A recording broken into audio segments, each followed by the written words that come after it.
তিনিটা পাৱাৰ ডিপাৰ্টমেণ্টৰ কৰ্পৰেশ্যন আছে আসাম পাৱাৰ আমাৰ অসমত আপোনালোকে জানে যে তিনিটা পাৱাৰ ডিপাৰ্টমেণ্টৰ কৰ্পৰেশ্যন আছে Assam power distribution company Assam electricity grid corporation আৰু আসাম পাৱাৰ জেনেৰেশ্যন কৰ্পৰেশ্যন লগতে চৰকাৰে বিভিন্ন জায়গাত আদৰ্শ বিদ্যালয় স্থাপন কৰি আছিলে এই গোটেইখিনি কৰ্মচাৰী এখেতসকল যদিও চৰকাৰী কৰ্মচাৰী নহয়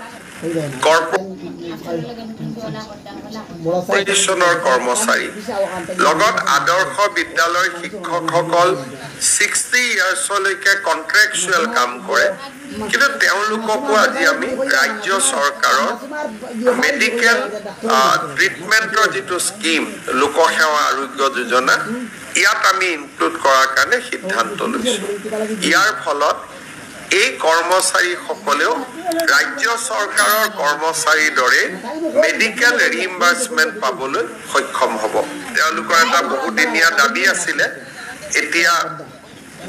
তিনিটা পাৱাৰ কৰ্পৰেশ্যন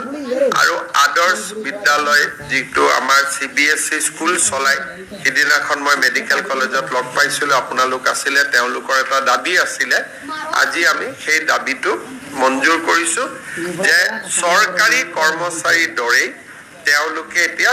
লোকসেৱা আৰোগ্য যোজনাৰ সুবিধা ল'ব পাৰিব मेरा नाम आकाश कर है